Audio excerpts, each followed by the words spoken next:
Fans of the Horus Heresy and Warhammer 40,000, thank you very much for joining me for the latest 8th edition Warhammer 40,000 Newsflash, and today's date is the 18th of May 2017. What a weird 24 hours it's been. Well, I'm back. That whole business with Thrax I think is over.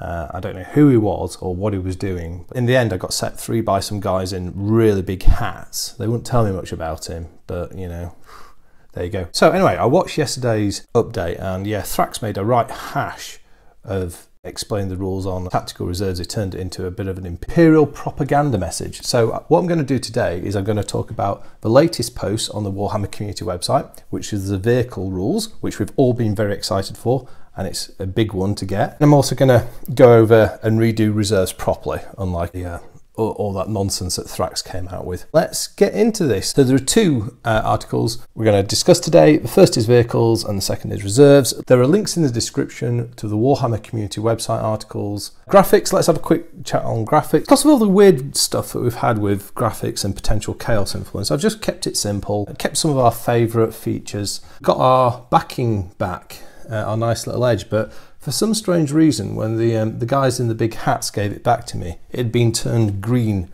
due to what they described as investigative scans. Got a green background now. Weird stuff happens, doesn't it? You know, some classic things. We've got our highlighter underline, then we've got our little dots with coloured outside. So yeah, look, hopefully it looks quite nice. Vehicles, right. So this is a really, really big one, and perhaps one of the most significant posts that we've had so far, alongside probably the general infantry rules and the damage system. And particularly for me as a Horus Heresy player, vehicles are a significant part of the game, as they will be for anyone who likes the Forge World side of things, who produce a lot of the larger, more exotic vehicles. And also in 40k, there's plenty of big vehicles available these days, like the Knight Titan and then all of the Bane chassis tanks. So this is a big thing, this, and this is one of the things that's got the real potential to shift the meta in the game.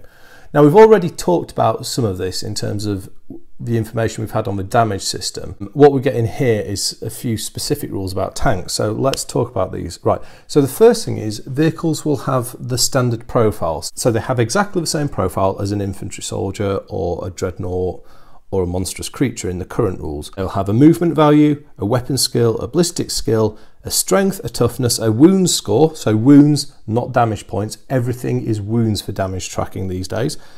A tax value, a leadership score, and a saving throw. So the first obvious thing there is that vehicle facings have gone. There is now no differential in terms of protective value according to whether or not you shoot a vehicle on the front, the side, or the rear. And I'll come back to that in a bit because that is quite significant, I think. Vehicles will now follow standard rules. So in other words, they move in the same way as infantry, they have the same to hit modifiers as infantry, and they charge and they fight in the same way as infantry. So we lose all the rules around tank shock and all that sort of those other specialised specific rules. And that's why a vehicle has a weapon skill to hit score and attack value. And the example that we got given in today's article, which is a Necron Annihilation barge, has a move value of 12. So here we see the significance of differential moves coming in. This is twice the speed of an old vehicle, or equivalent to a fast vehicle in the 7th edition. But its weapon skill is only a 6+ to hit, and it has 3 attacks. So you can see that they're using the weapon skill value to show if the vehicle is just capable of improvised ramming attacks. And if we think back to the earlier post where we got the Dreadnought, the Castroferum Dreadnought profile, that had a weapon skill value of 3+. So that weapon skill is being used to show whether or not something has dedicated combat abilities or if it's making an improvised ram attack, for example. That strips away a whole host of specialised rules and will simplify play greatly, I think. Vehicles are also subject to the same shooting rules as infantry, i.e. if you move you get a -1 to hit on heavy weapons. That also then raises a question, are vehicles all capable of splitting their fire? From what I've seen so far, I would say this is the case without any additional penalty as far as I can tell. We've already been told that infantry will be able to split fire, so I now expect that, for example, we'll take our classic Phobos Land Raider. It could fire its port last cannons at one target, its starboard last cannons at another target, its hull-mounted heavy bolter at a third target, and if you've got a pintle weapon, that could shoot a 4th target. So I think that's going to increase the tactical versatility of vehicles considerably. Also does away with what, let's be honest, is one of the most confusing and odd rules in the game around the snap fire and the moving, and then the whole thing around, well, what the heck does power of machine spirit do? I know it's been FAQ'd, but it still was a very ungainly piece of rules, let's be honest. Now, another thing that is going to come out of these changes is what will happen with facing dependent armors. Now, there's a few vehicles that this applies to, and in the main they're forgeable, but there's a couple of GW ones. So let's take a GW example. I think for the Gene Stealer cult, they've got a truck vehicle, and one of the trucks has got like a big plough on the front, and I think that affected its armour value. But moving into the Forge World range and the Horus Heresy, there's a whole host of vehicles that have facing dependent armours. So for example, the Gorgon Super Heavy Troop Transporter is an example of this, which had an invulnerable save on its front arc. And then of course for Heresy era gaming, we have all the flare shielded vehicles which relied on the front arc definition to tell us whether or not they got the bonus of the flare shielding. So all those rules are going to need revising and recalibrating for 8th edition. Now, in 7th edition, we've already seen perhaps what is the first example of what this might look like. The Voltarax Stratos Automata for the Mechanicum army, which is the first unit ever to have a 360-degree facing flare shield. Is that going to be the new way that flare shields work? And I could see the rules for that automata porting straight over into 8th edition. Would very straightforwardly be a -1 strength to shooting from any direction. Well, that's something we need to know more about to understand the impact. So let's sum it up for vehicles. What do I think? I think from a point of view of simplification of the game, this is a really good thing. Having a standard profile that applies to everything, it makes life much easier, and it will be much easier to play. Here we have yet again another 1st edition set of rules mechanics being brought back. In 1st edition, vehicles had exactly the same profile, as had a saving throw, they had no facing, and although they were called damage points, they worked in just the same way as wounds did. I think it's a good system, and there's no reason it won't work. The loss of facings is a simplification and something that does take a little bit of a flavour away from the game. It is a bit of a simplification, and they're going to have to use the saving throw to represent differential armour capabilities on vehicles now. I mean, I guess you'd say for a vehicle like a Land Raider it didn't matter, but most vehicles did have differential armour facings. So it's a shame to see that go. However, in the big scheme of things, I think it does kind of balance out against the increased vulnerability of vehicles to lower powered weapons. So I kind of think you've got to put the change in the context of that adaptation in the damage system as well to properly evaluate it. You can't just look at it on its own. I think the general move to having the same set of rules for everything is a good idea, and you can probably introduce some special rules to allow vehicles to ignore move penalties, the -1 to hit. If maybe that will be the new power of the machine spirit effect. I don't know yet. And I like the fact that we can get rid of all the complicated tank shot rules, and mechanically giving vehicles a weapon skill to hit value, number of attacks will probably give the same sort of results in combat. So yeah, I like this. Right, so moving on to a quick redux on reserves. So let's do this properly, unlike Inquisitor Thrax. So reserves. So in 8th edition, reserves will be a specific ability that will apply to certain troop types. So not every type of unit can go in reserves, and they're going to have different ways of entering battle. We get an example for a Tyranid Trigon, I believe, and that kind of like uses a sort of mechanic dependent on the location of your troops and the enemy troops. They do mention that you will be able to make a charge move on the turn that you arrive. That's what I mean by writing charge on turn 1, which is a real departure from the current system. Although using the example of a Trigon, you can't go closer than 9 inches away from an enemy. That still puts you within a 2d6 charge move.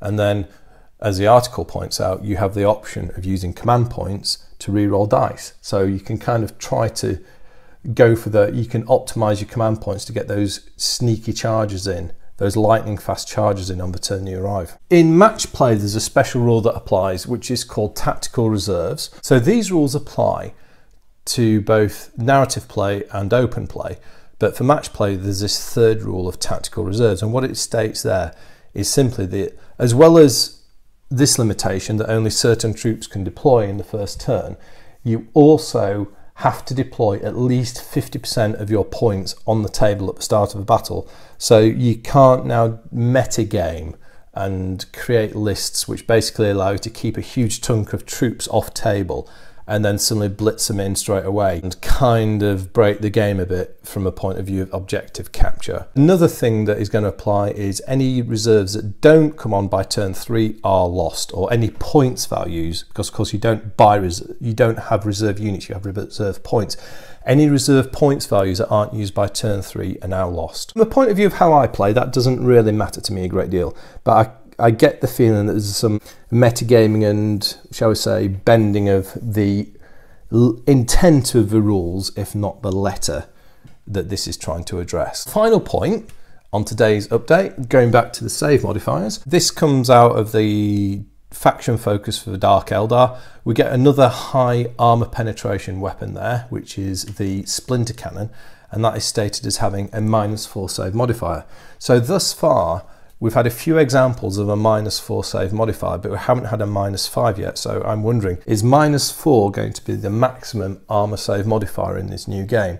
Not sure. I think we need the real clinch for me on this is to see what the weapons profile looks like if we get a sneak preview on a super heavy. And I think from what's been said is we are going to get a look at an Imperial Knight soon. So yeah, watch this space on that. So that's my update. Oh, what do I think on reserves? Yep, like it. There's nothing not to like there. It's all pretty straightforward stuff. Will make the game better.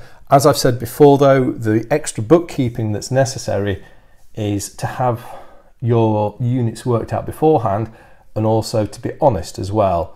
Depending on how complex the point systems are, you know, if you're bringing complicated units on out of your reserve pool, you need to make sure that you work out honestly what those points are, you deploy them quickly. And if you do change your mind partway through a battle and switch around models and units and stuff, you're going to have to just be careful to track that to keep the game balanced. Vehicles, a couple of compromises on what we currently have. However, overall, I think it's going to be beneficial for the game in the long run, and I can accept the loss of no facings, which I'll miss, but I can accept that to get some of these other changes, which I think are going to make the game play more smoothly and more consistently across the board. And again, we're seeing a stripping away of all of the plethora of special rules that 7th had become so bloated by. So what are your thoughts on vehicles and reserves? Please share those in the comment section, and hopefully we won't get any more interference from alleged inquisitors. Thank you very much for watching. I'll speak to you next time, and goodbye.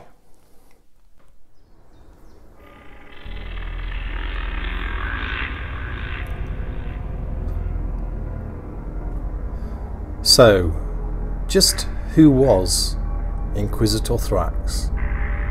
Perhaps we'll never know.